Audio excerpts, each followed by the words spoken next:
અમદાવાદના Meghaninagar bus stand પર ઘાતકી હત્યા થયાની ઘટના સામે આવી છે। અહીં બે જૂથ વચ્ચે તલવાર અને છરી જેવા ઘાતક હથિયારો વડે થયેલા હુમલામાં એક યુવકની હત્યા થતાં ખળભળાટ મચી ગયો છે। મળતી માહિતી મુજબ હિંમતસિંહ પવારનો ઝઘડો સ્થાનિક યુવક હિતેશ પટણી અને તેના સાગરીતો સાથે થયો હતો, જેમાં આ ટોળકીએ હિંમતસિંહ પવાર પર છરી વડે હુમલો કરતા સારવાર દરમિયાન તેનું મોત નીપજ્યું છે। ત્યારે પોલીસે ફરિયાદના આધારે ગુનો નોંધી આરોપીઓને પકડવાની તજવીજ શરૂ કરી છે।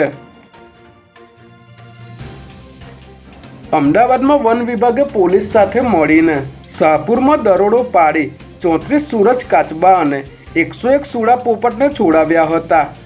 અમદાવાદ ગ્રામ્ય પોલીસ અને વન વિભાગે થોડા દિવસ પહેલા સૂરજ કાચબાના ગેરકાયદે વેચાણના નેટવર્કનો પર્દાફાશ કરી 3 આરોપીને ઝડપી લીધા હતા। ત્યારે આ કેસના અનુસંધાનમાં શાહપુરમાં કેટલાક લોકો પોપટ અને સૂરજ કાચબાનું વેચાણ કરી રહ્યા હોવાની બાતમીના આધારે વન વિભાગના અધિકારીઓએ રેડ કરી કીડાપાડાની પોળમાંથી 34 સૂરજ કાચબા અને ગુંડી ચોકમાંથી 101 સુડા પોપટને છોડાવીને બોડકદેવના વાઇલ્ડ લાઇફ કેર સેન્ટરમાં મોકલી આપ્યા હતા।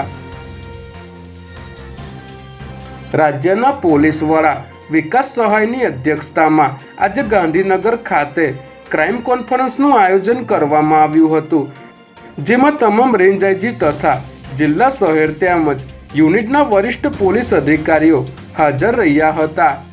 આ ક્રાઇમ કોન્ફરન્સમાં રાજ્યમાં કાયદો અને વ્યવસ્થા સુધારવા અંગે તેમજ ચાલુ મહિનાની કામગીરીની સમીક્ષા પણ કરવામાં આવી હતી। આ ઉપરાંત ક્રાઇમ કોન્ફરન્સમાં આગામી મહિનાના રોડમેપ અંગે પણ ચર્ચા કરવામાં આવી હતી।